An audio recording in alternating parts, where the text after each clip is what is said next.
Let me see your hands. Oh, sure. Oh, they're nice. I keep them that way. Order, please, order.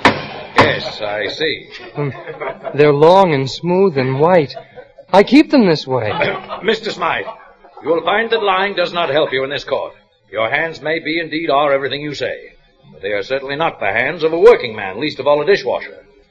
I sentence you to 2 years and 6 months in the county prison.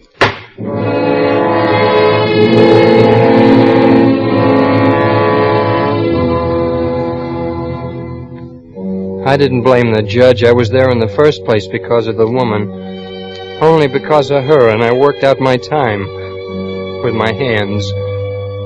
My hands are still long, but they're not smooth. They're not white. They're not pretty anymore.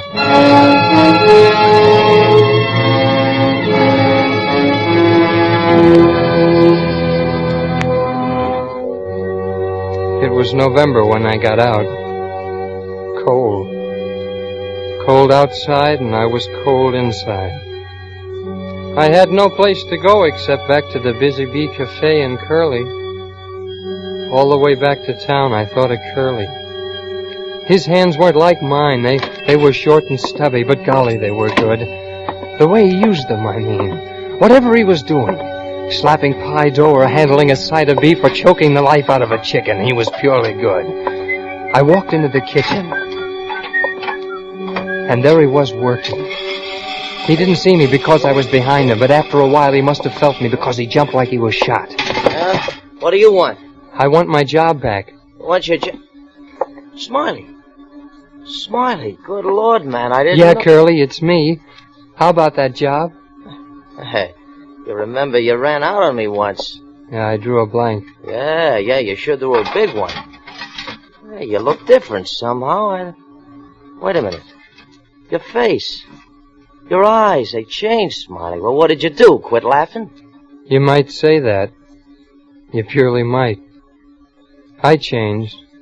My hands, too. See? They're better, huh?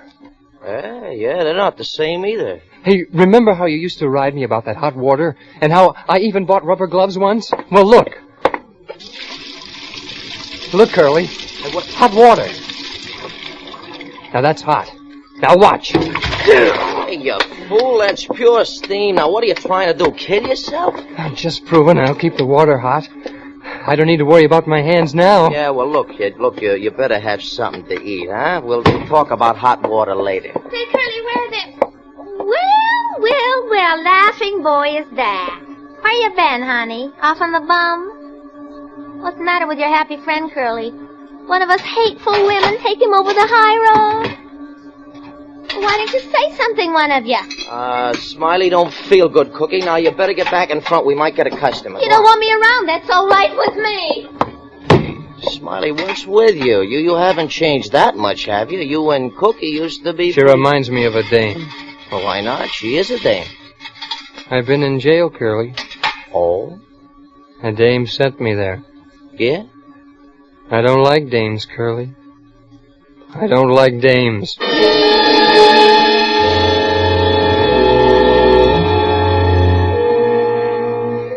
I tried to tell him about it, but I knew I couldn't make him understand. Still, I couldn't get it out of my mind. It was still there. While I was talking to him, while he was taking me up to his rooms to show me where I could stay, all the time it was there for good now. I knew that. Well, here we are, fella. Home. And there's the extra bed I was telling you about. Yeah, be it ever so humble, this is it. Now, look, kid, you've had a rough ride, sure. Now, you stay here with me as long as you want. Get some rest, then we start fresh, huh? Hey, maybe you want to be a fry cook now. Well, thanks. Hey, maybe if you could teach me to use your hands, the way you do, maybe I can learn to use them right. Yeah, you betcha. Look, you forget what's happening, we get to work. Check? It's all over. Maybe it is, and maybe it isn't. Look here. Out there on the street. Well, look, kid, this housing pitch is rough. If you're looking for scenery, you ain't gonna get it here. What do you see out there? A view that's worth just about 1/10 what I paid for it. It stinks. I don't mean that. You see that dame? Yeah? You know something about her, Curly? She could get dead. Huh? There's maybe 1,000 windows around here, and a bullet from any one of them would get her dead. And it'd be pretty hard to find out who did it. Yeah, now look, kid, you don't like women, and I don't blame you, but you can't go around putting slugs in people. Even dames. That'd pay off like keeping your water too cool did. Only you'd get more than any 2.5 years. Yeah. But all I'd have to do is raise the window, aim, and a dead dame. Hey, get away from that window. I don't know about you. I just don't know. What's the matter with you, Smiley? I told you. I just don't like dames.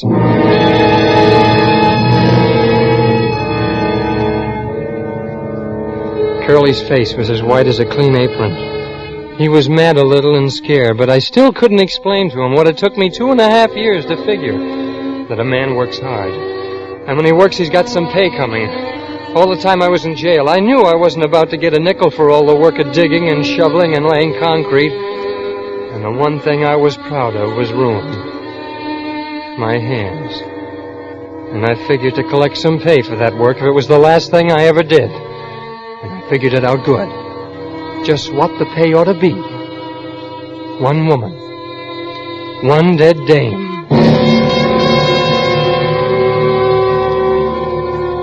I couldn't explain it to Girlie. I guess I didn't have to. He thought I was nuts. Anyway, he drove me like a slave, but I didn't mind. I was learning. Let's see now. 2 apple, 1 peach. Better make it 2. 2 coconut, 1 shot. Well, what we got, that ought to hold 'em. Hand me those peaches, Smiley. Oh, sure, Curly. Here you are. Yeah, thanks. Boy, oh boy. Gee, Curly, the way you handle things. What do you mean? Well, the way you pour fruit from that can, and the way you're putting the rim on that pie crust, and the way you knead the dough, and... Oh, you know how to use your hands. Smiley, listen.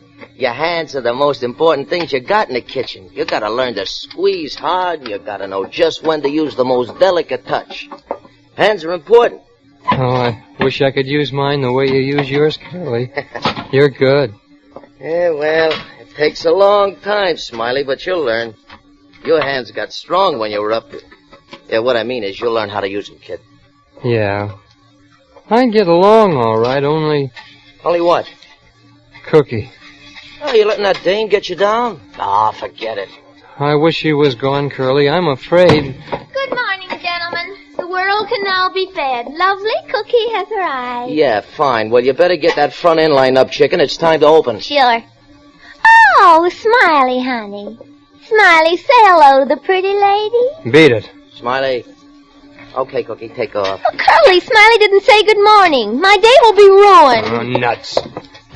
Brother, ain't that a whip? Hey, Cookie, why don't you leave the kid alone? He's had a tough time. He doesn't feel good. Well, why doesn't he smile anymore? That's all. Just let him smile. Well, the last time he smiled at the dame, he picked up a fistful of stretch at the county farm. Now, you remind him of her. He quit smiling. Oh, was that so? Well, I'm used to being treated like a human, see? And just because a guy's nuts... All right, Cookie, get to work. Okay, but you just remember... One of these days we're going to have a showdown, and it'll be either him or me. Take it easy. You just remember. Someday it'll be him or me. I heard what Cookie said. I stood right outside the door and heard her. Someday it'll be him or me. There was a weight like a 2-story building in my stomach, and my hands were going open and shut, open and shut. And I knew she was right. Me or her.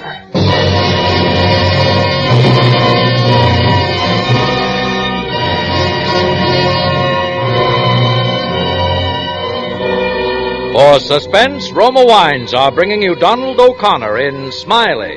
Roma Wines' presentation tonight in radio's outstanding theater of thrills, Suspense.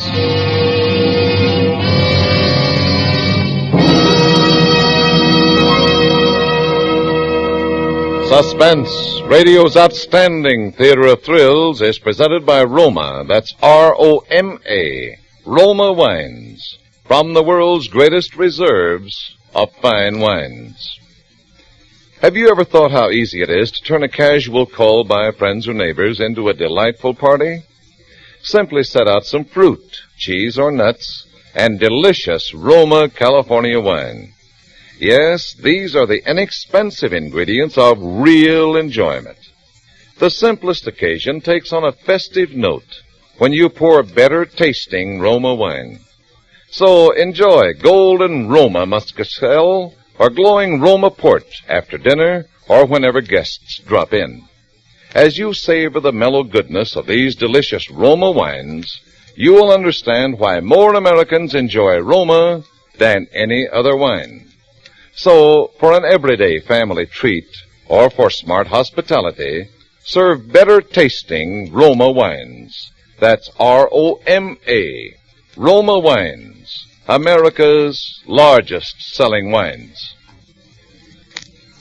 And now Roma Wines bring back to our Hollywood soundstage Vereen Tuttle as Cookie, Sidney Miller as Curly, and starring Donald O'Connor as Smiley, who continues a narrative well calculated to keep you in suspense.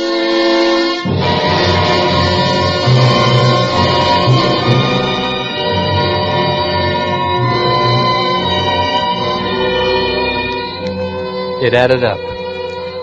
I was going to get my pay. But now it wasn't just some dame, some time. It was a particular dame. Cookie. And soon. When I went inside, my hands were still going like that, open and shut, open and shut. And all day I just watched Curly and the way he used his hands. His technique, as he called it. The way he squeezed when he had to. It was so important, the technique, I mean. You had to squeeze just right. Just right.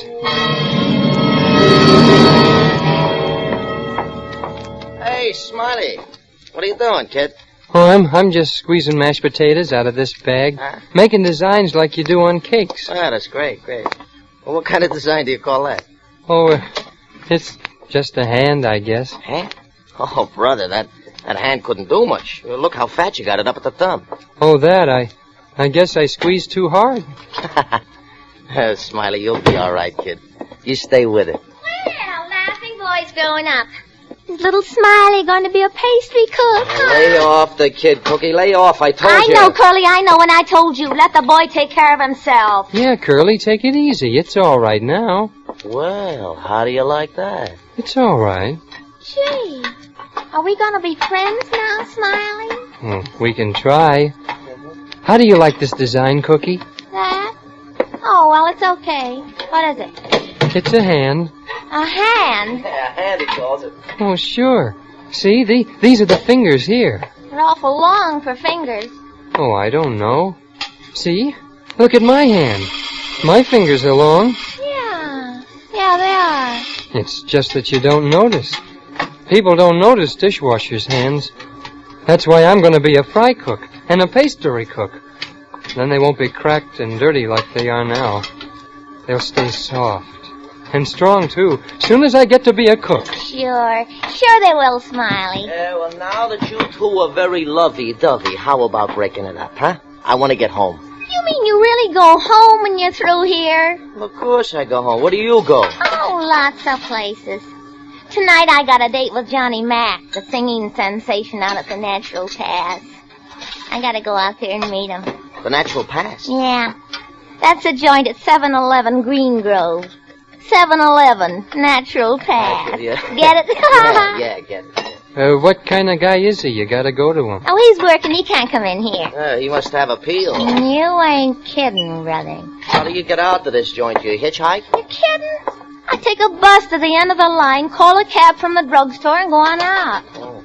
Class. Hey, how about that, Smiley? Class yet? I guess a crooner would rate it. Yeah. Well, you better get that front end cleaned up, Cookie, if you're going to meet this Johnny Songbird. I guess I better. Boy, on the day I quit slinging hash. Have a good time, Cookie. Have a good time.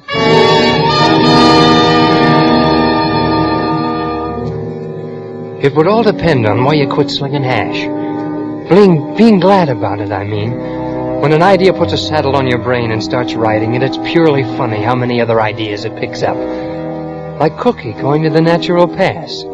It just fit in with everything. I quick finished my work and told Curly I had something to do and took off like a kid on the last day of school. You know, sort of slow until I got outside. And then I wanted to whoop and jump up and down like I had springs instead of muscles. I couldn't do all that, but I could walk fast, and I did. I went up to the room and got my money and changed clothes. Then I went down and rented a car and drove out to the end of the bus line. I stopped and waited. I guess I waited an hour and a half watching all the buses, hoping that that dame wouldn't cross me up. She didn't.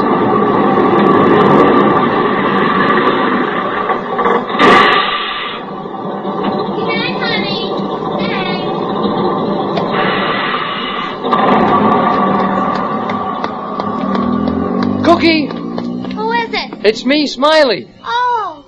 What are you doing out here? Oh, I just wanted to get out of town for a while, so I rented a car. When I got out here, I remembered what you said about coming out. I thought I'd just wait for you. Oh, Smiley, honey, you got more stalls than Santa Anita. I'll bet you planned it, didn't you? You could be a sweet guy, you know that. Come on, I'll take you to the club. How far is it? About a mile and a half. Let's go.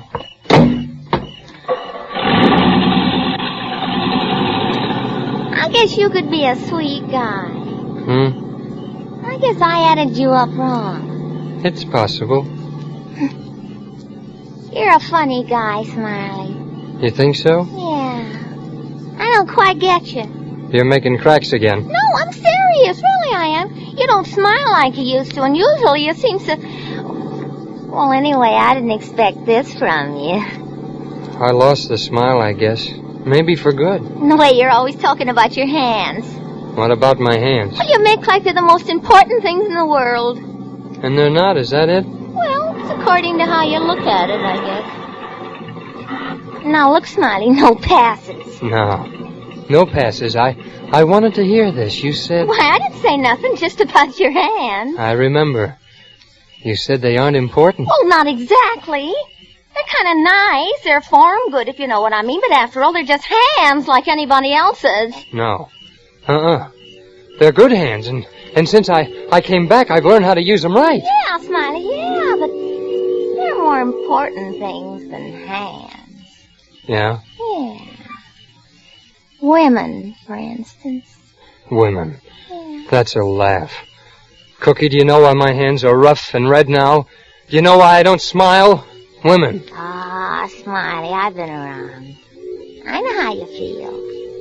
Golly, if women aren't important, where are they? Cookie, there's only one way to find out if hands are more important, or if a woman is. Huh? You have to make the test, Cookie.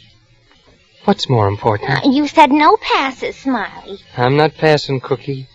I'm not passing. I mean this. Wait a minute, take it easy. Smiley! Oh, Smiley! Women. Oh! Women. More important. I'll show you what's important. Women!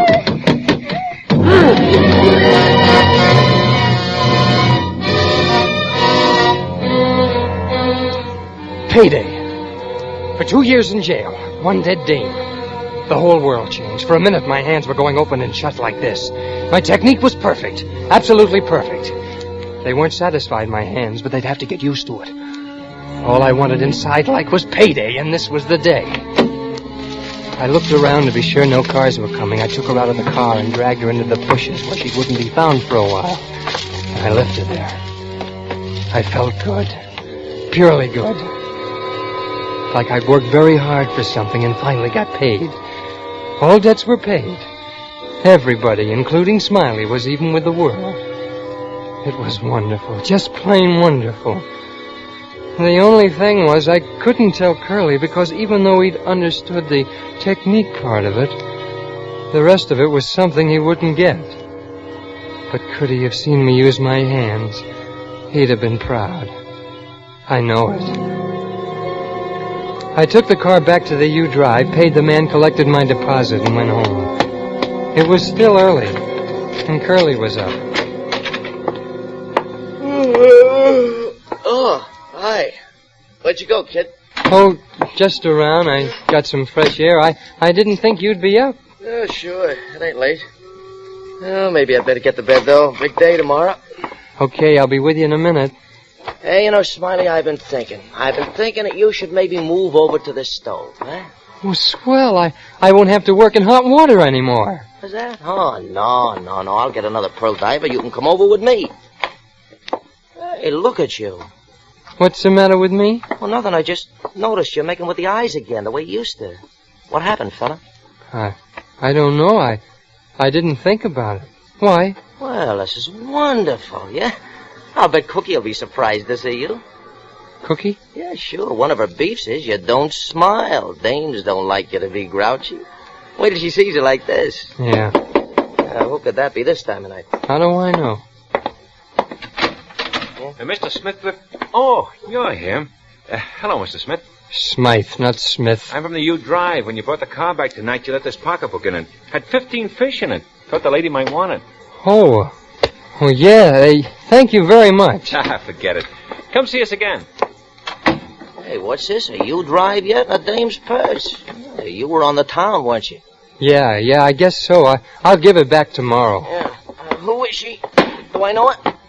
Just a dame. Well, at least she could make you smile again. Come on, I'll turn out the light. Let's get some sleep. Yes, sir, Smiley. You're doing all right. You stick to your work and we'll make a real team. Remember the technique. Hey, Smiley, will you answer me something now? Well, sure, Curly. What is it? What happened to that crazy idea you had when you got out of the pokey? Remember you was telling me how you could put the blast on a dame and you... Hey, Smiley, look at me. Smiley, you didn't... Oh, that's crazy. What, Curly? I always said you had to be whacked up to get in the restaurant business. I'm just proving it. I thought for a minute you'd... Oh, I'm nuts. Oh, boy, this bed feels good. I really need to sleep. Imagine me thinking you'd be crazy enough to bump off a dame. Well, good night, Smiley. Good night, Curly. Good night. Good night. Sweet dreams. Hey, what are you doing? Hey, cut it out, Smiley. Take your hands off my face. What are you doing? Stop it. Hey, Smiley, what are you doing? Smiley! I'm sorry.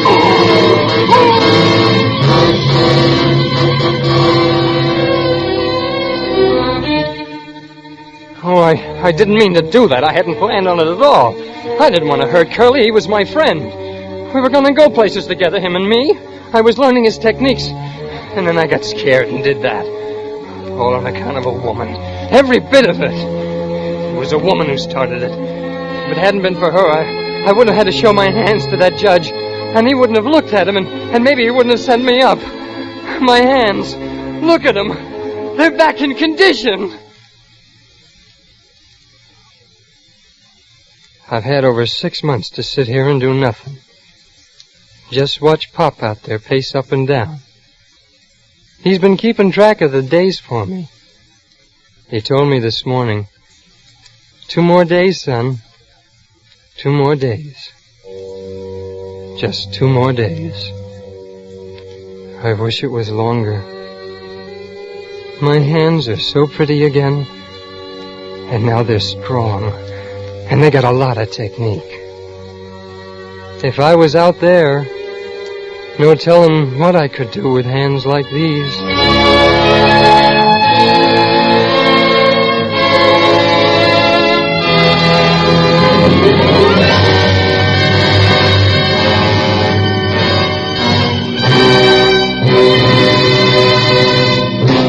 Suspense. Smiley, starring Donald O'Connor and brought to you by Roma Wines. That's R-O-M-A, Roma Wines, America's largest selling wines. When the weather is so hot and humid that everybody feels like a rag, try this wonderful cooler offer on your thirsty family and friends.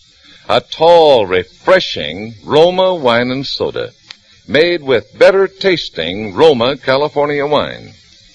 Simply half-filled glasses with robust Roma Burgundy, delicate Roma Sauterne, or any Roma wine of your choice. Add ice cubes. Fill up with sparkling water and sweeten to taste. In just seconds, you beat the heat with the coolest, tastiest summer drink that ever soothed a parched throat. Roma Wine and Soda is so cool to come home to. You'll want to enjoy this delicious refresher often. Remember, for cool enjoyment at its delicious best, serve Roma Wine and Soda, made with Roma, R-O-M-A, better tasting Roma wines. Donald O'Connor may soon be seen in the Universal International production Something in the Wind. Tonight's suspense play was by Charles Glenn. Next Thursday, same time, you will hear John Lund as star of Suspense. Produced and directed by William Spear for the Roma Wine Company of Fresno, California.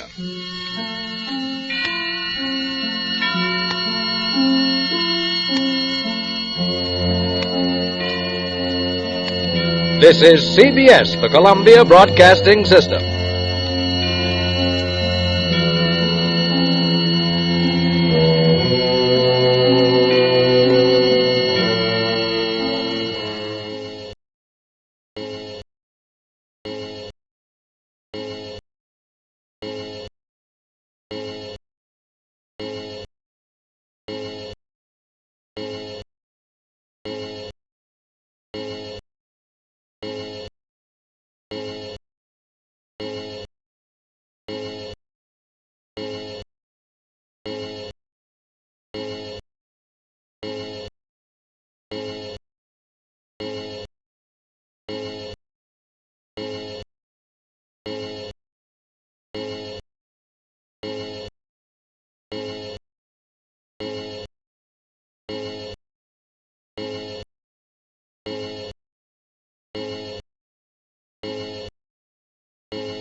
Suspense. Tonight's Suspense brings you as star Mr. Dennis O'Keefe. But first, do you know that On the great ship Queen Elizabeth, where travel is the last word in luxury, the first name in wines is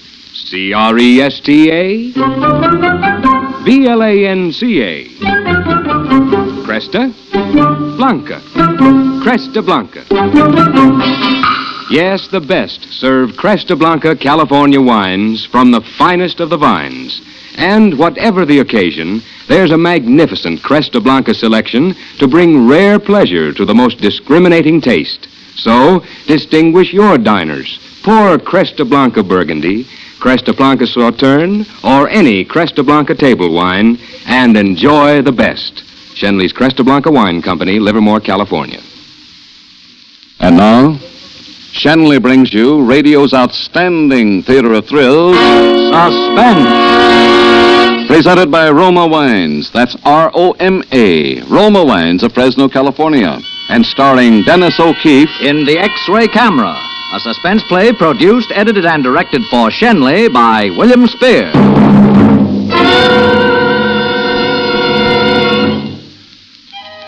I've been reading a lot here, and I came across something good the other day. There is a shadowy borderland between hate and love, and there are men who dwell in this land of mixed emotions, loving deeply and fiercely, and yet, at the same time, hating venomously and murderously. I guess I both loved and hated my wife. I was crazy for her, lonely and desperate without her. At the same time, I wish she'd be killed or die somehow so I wouldn't keep depending on her for the affection I'm always so hungry for.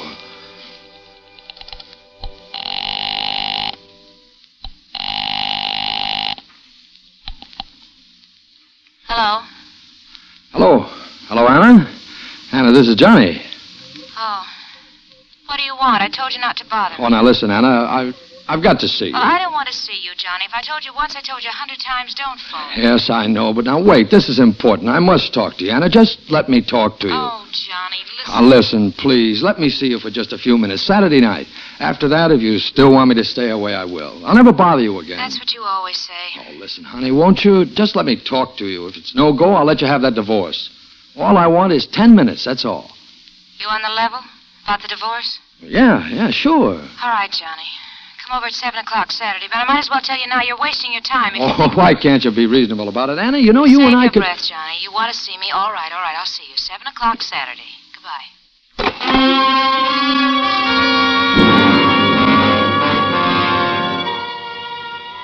It didn't look good. I could feel that all the things I'd saved up to say to her wouldn't work. She hated me, and she'd never have me back again. There's a stubborn streak in me that wouldn't let me give it up. I figured I'd play it as I'd planned it, and then if she wouldn't change her mind, I'd go through with it to the end.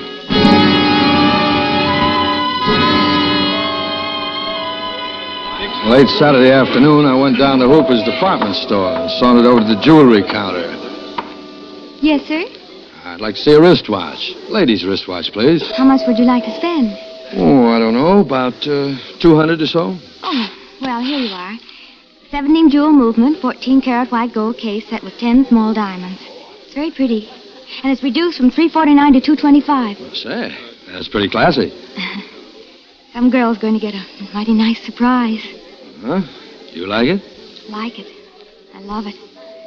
I wish I had a friend who could buy things like that for me. Now you're kidding me. A beautiful girl like you must have plenty of friends. Oh, not anyone I could really call a friend. I see. This watch. How would you like it if I gave this to you? Just like that, huh? Well, not exactly just like that. First, I'd have to get to know you better. Not from that side of the counter. I know, but you could meet me after you get through with work. Well, I don't leave here till 9. Okay. I could wait until 9. For you. On the 34th Street side. It'll take me about 10 minutes to change my clothes. I'll be there. It's a date. Even if you don't buy the watch. Oh, I told you I am buying it. Well, I'll have to make out a sales slip. Name, please. Oh, James Landry. Yeah, James Landry. What's yours? Joyce. Let's see, that'll be $225 plus tax of 20%, making it $270, and sales tax of $450. $270, $450 all told. Your address, please? Oh, you don't need that. It is 270 and 4 and 50 cents. Right? Right. Shall I wrap it? No, just like that. 10 after 9, baby, huh? I'll be there.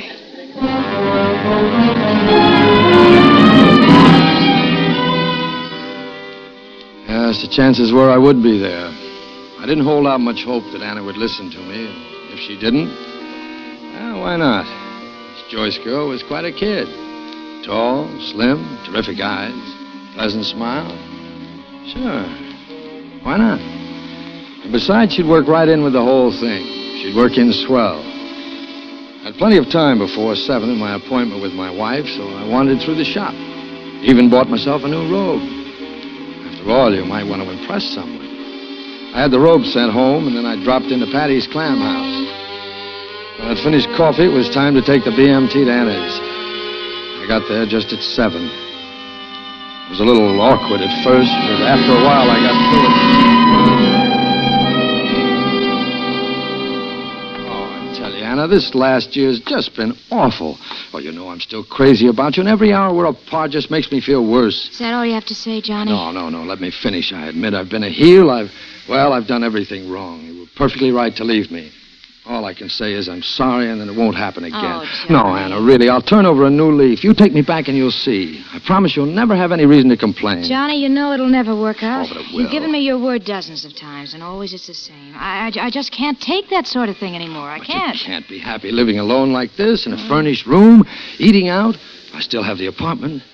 If you come back, you don't have to work either. I've got a swell job now. I'm head mechanic at a big garage. It is on. Oh, but things can be a lot better than before. We'll have more money. Johnny, I'm not thinking of the money. I make enough to get by. Then why not try? I just want my peace of mind, Oh, but Johnny. Anna... Hasn't been so bad this last year. At least I don't have to be worrying about where you are nights. If you want to chase the girls, it's not my wait a minute. concern That's anymore. not... No, if we get together again, I'll have it all over again. Sitting up and wondering and hating it and hating you and hating myself. No, Johnny. No, not anymore. Oh, but there won't be any more of that. I swear it. No, not until the next time. Oh, gee, Anna. Why don't you believe me? Oh, I know I lied about it before, but not this time. It means too much to me this time. I've got to have you back. Look, Look, honey, I brought you something, just to show you I do mean it. A watch. It's very nice. Well, put it on, Anna. Go ahead, wear it. That won't do, Johnny. That isn't enough. It's not nearly enough to convince me you're really any different. What more can I say? Nothing. Just forget it, Johnny. Just let me get a divorce and forget all about it. You'll find someone else. Is that why you want a divorce? So you can find someone else? Well, there isn't anyone just now, but I don't see why there shouldn't Well, be. I won't do it. I'll never give you a divorce. You're my wife, and you're going to stay my wife. Like the preacher said, till death do us part. Well, the preacher was wrong, Johnny. I'm saving my money. When I have enough, I'll get it. You can't keep me tied to you all my life. There's only one thing that'll break up our marriage, and that's you dying. You better go, Johnny. I don't like this kind of talk. Well, I'm warning you, Anna. If you don't come back, I'll kill you. Oh, Johnny, you're bluffing. You can't kill a fly, I'm not bluffing, you. huh? You're too scared. And besides, the first one the cops would look for would be you. I know all about your threats, Johnny. You don't scare me any more than you ever did. Now, oh, you better go, please. This time I'm not bluffing. Wait a minute. Here's your watch, Johnny. Take it back to the store and get your money. Give it to that little redhead. You're still seeing her, aren't you, Johnny? You think I'm bluffing, huh? Well, you'll see. You'll see if I'm bluffing or not.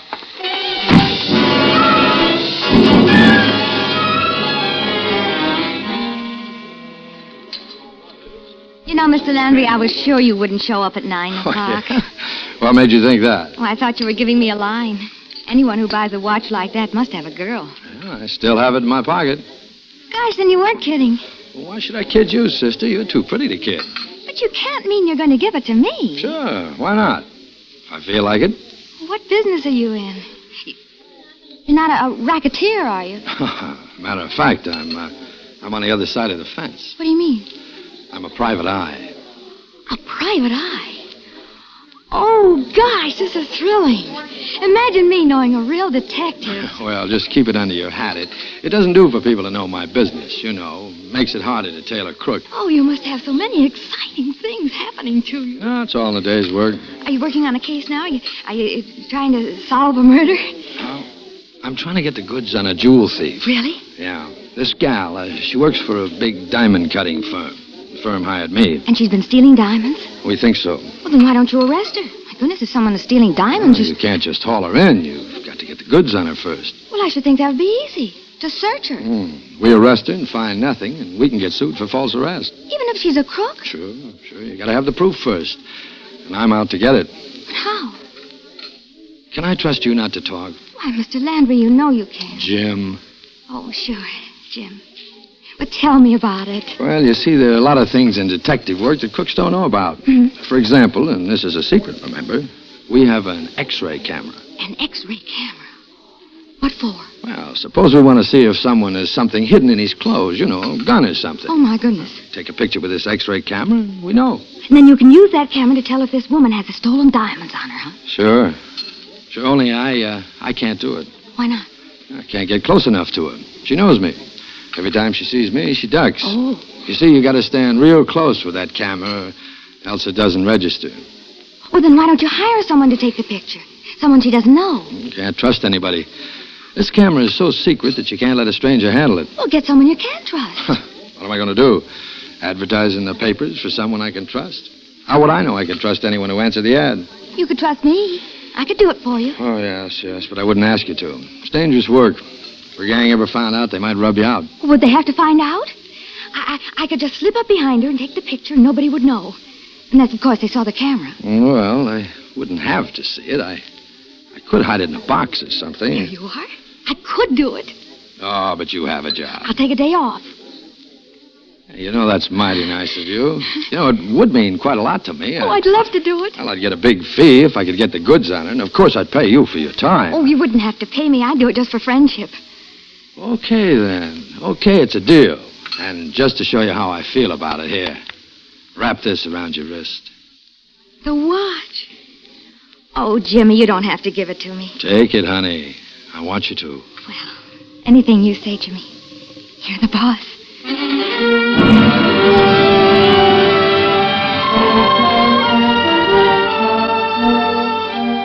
The next day, I brought home a short piece of 3-inch pipe and a cheese box I picked up in the alley. And I set to work. I got the grenade out.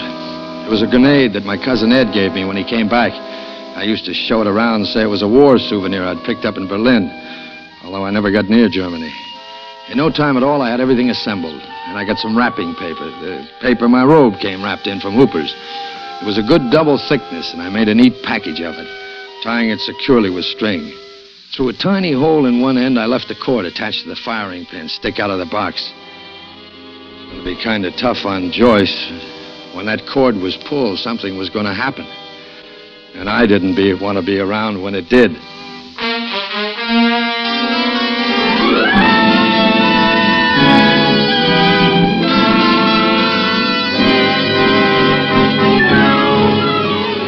For Suspense, Roma Wines are bringing you Mr. Dennis O'Keefe in the X-Ray Camera. Roma Wines' presentation tonight in radio's outstanding theater of thrills, Suspense.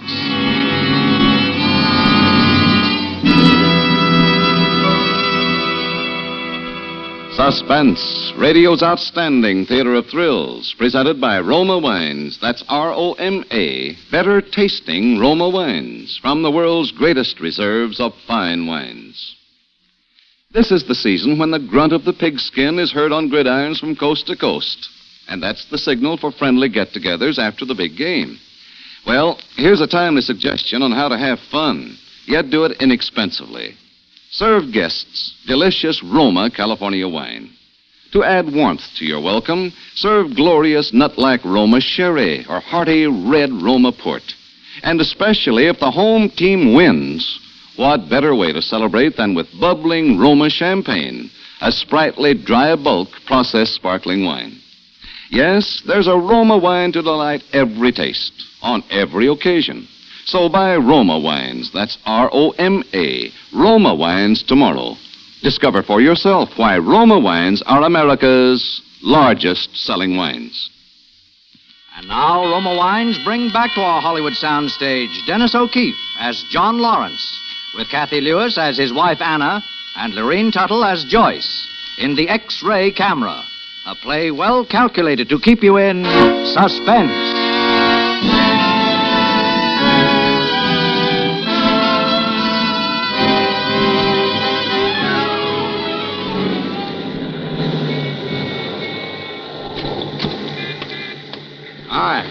Hi, hop in, Joyce. Hello, Jimmy.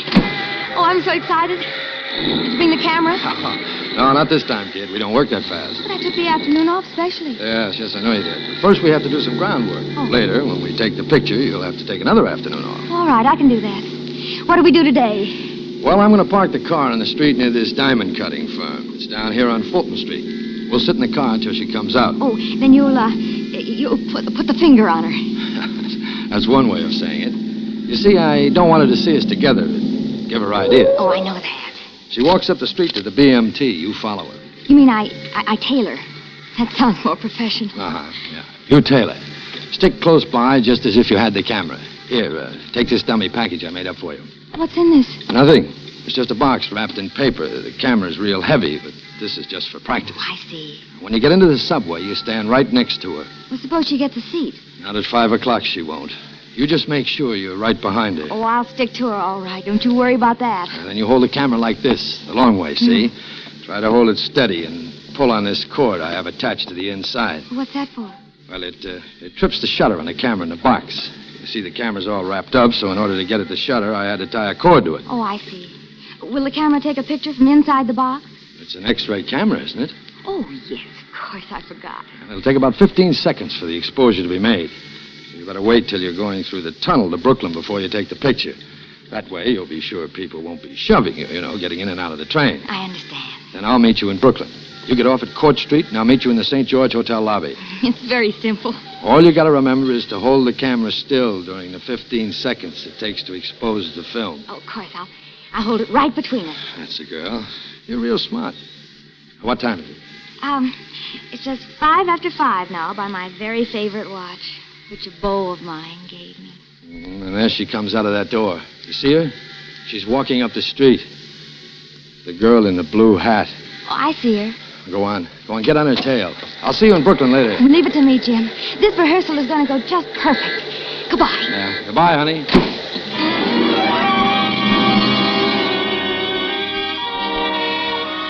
I I watched her as she hurried up the street after Anna, and I almost regretted that I hadn't given her the real package. But it was better this way. If there were any chinks in the plan, this rehearsal would show them up. I drove over to the bridge and across the river to Brooklyn. She was waiting in the St. George lobby.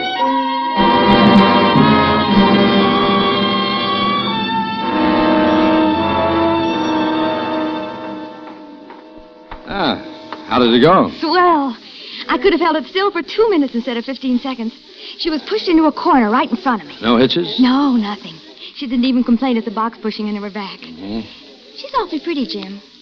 Why should a pretty girl like that be mixed up in stealing diamonds? Some people will do anything for money. You know how much she got away with in the last couple of months? A lot? More than $100,000. Wow. Oh, now I see. Will you get much of a reward? $5,000, maybe 10. And a good slice of that'll be yours. Oh, Jim, I don't care about the money.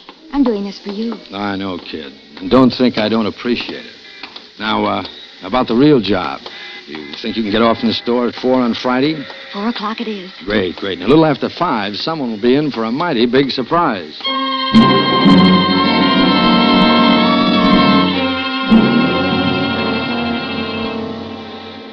So Friday, I picked her up in front of the store, and we drove over to the subway. I kissed her, and then I gave her the camera. Is that it? Yeah. Now, be careful of it now. Don't drop it or anything. It's awfully expensive. One of its kind in this country. Gee, it's heavy. Oh, sure it is. It's got batteries in there and an X-ray tube. It's very complicated. It looks just like one of the packages from the store. Yeah, I know. I got it up to look that way so it wouldn't be suspicious. She mustn't know you're carrying a camera. Oh, don't you worry. Nobody would know that. Is this the cord I pulled? Hey, be careful. Don't fool around with that. Well, I wasn't going to pull it now. Well, I just don't want the plate exposed, but when you do pull it all the way. Hard. Give it a real yank. Oh, I'll do that. You leave it to me. And remember, the cord is at the back, and you point the front right at her middle. She carries the diamonds around her waist, I'm sure of that. I get it. All right. It's up to you. So long, and good luck, kids. Sure. I'll see you later.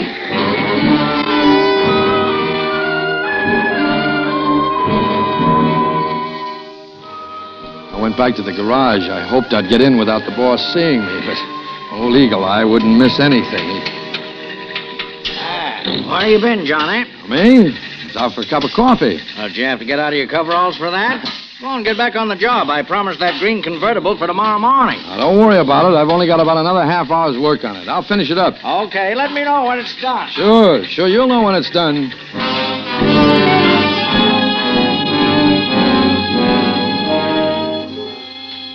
$5 o'clock. 5 after 5. 10 after 5. 15 after 5. Finally, 5:30. It was done. Everything was done by now. Go home and wait. I have my alibi. I was under a convertible in the garage when it happened. All I had to do was make sure the boss saw me leave and what time.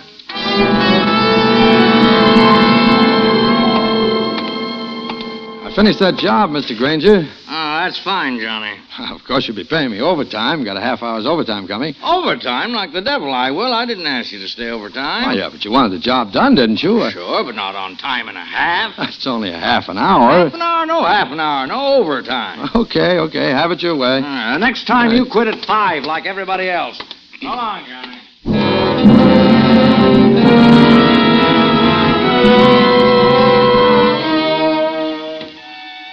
I took my time about dinner. It would be some time before the news came through on the radio about the mysterious explosion in the subway.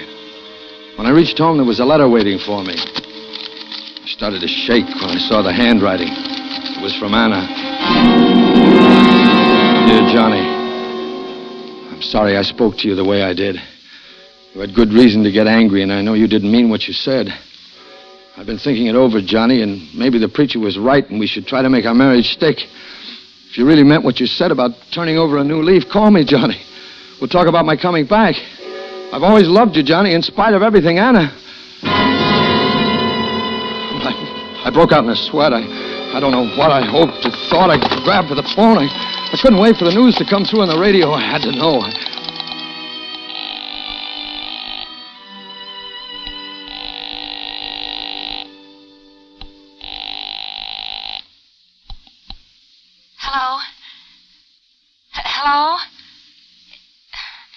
Is this Johnny? Hello, who is it? Oh, she was alive. She hadn't been killed. But Joyce. What happened to her? Maybe... Why hadn't it gone off? I had to know that, too, so I phoned her home. Hello? Hello. Is this Joyce? Jim? Oh, Jim, I was wondering when you'd call. I waited for you at the St. George and you didn't come. Oh, what happened? Oh, I don't know what to say to you, Jim. I don't know what you'll think of me. Never mind about that. What happened? I was so stupid. It was all my fault. Now you'll be angry. What happened? Well, I had so much time to wait. I sat in the subway until it was time to meet her, and I had the camera right beside me. And a man sat down next to me, and just as the train was about to leave... Oh, Jim, I should have known. Joyce, what happened? He stole the camera. He picked it up and ran into the train before I could open my mouth. Oh. I didn't know whether to go to the police or not, but I waited for you at the hotel and you didn't come, so I came home. I knew you'd call. You didn't tell anyone about it, did you? Oh, no. I thought you'd want to take care of it. Okay, forget it. I'll take care of it. Just forget it. You aren't angry, are you, Jimmy? Oh, no, I'm not angry. I'm crazy about you, baby. Forget it.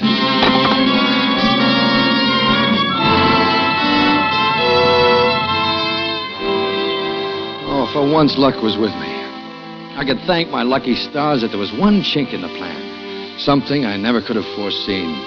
All I thought about now was Anna. To call Anna, to arrange to meet her, and start my life all over again. I felt like somebody must feel when he gets an 11th hour reprieve. I took a shower and was sitting there in my new robe, smoking a cigarette and feeling like $1 million. Who is it? Brody, homicide. Huh?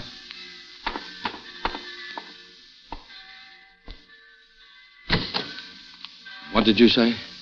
I said Brody, homicide. What do you want?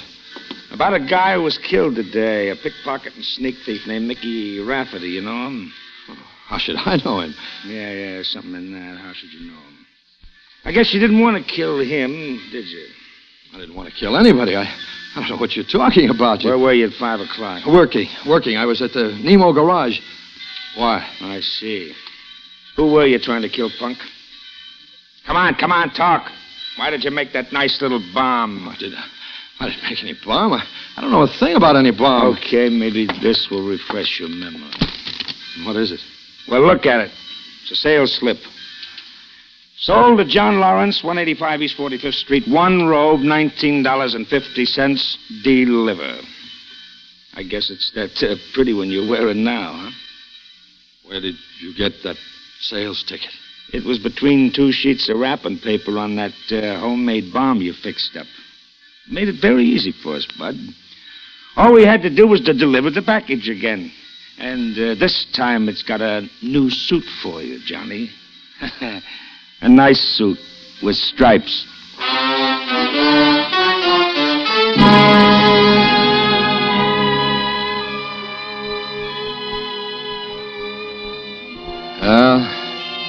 I could have weaseled out of it, maybe.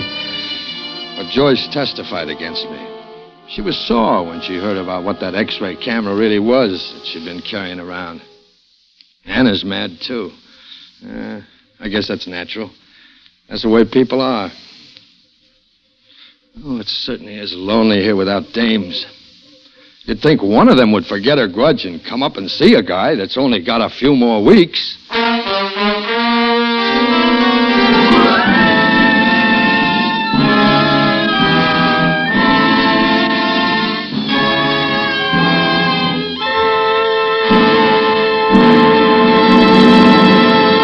Suspense. The X-ray Camera, starring Dennis O'Keefe, brought to you by Roma Wines. That's R-O-M-A, Roma Wines, America's largest selling wines. This is Truman Bradley. If you have never tasted Roma wines, you probably wonder why Roma wines do taste better. Well, I'd like to explain. It's because Roma selects and presses only the choicest California grapes. Then, with ancient skills and unmatched winemaking resources, Roma guides this grape treasure patiently, unhurriedly, to rich taste perfection. These fine Roma wines are placed with other mellow Roma wines to await later selection from the world's greatest reserves of fine wines for your enjoyment. These October stay-at-home nights are just perfect for enjoying the better taste of a mellow Roma California wine, such as flame bright Roma Tokay or mellow Roma Muscatel with family and drop-in friends. Roma is so inexpensive, too, you'll want to serve Roma often. So keep Roma on hand and be sure to insist on Roma.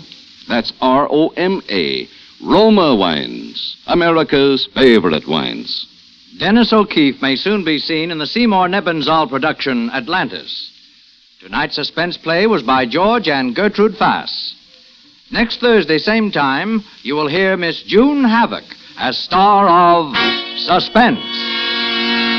Produced and directed by William Spear for the Roma Wine Company of Fresno, California.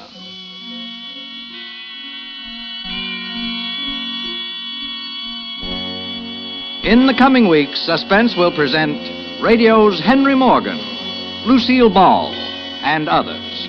Make it a point to listen each Thursday to Suspense, radio's outstanding theater of thrills. This is CBS, the Columbia Broadcasting System.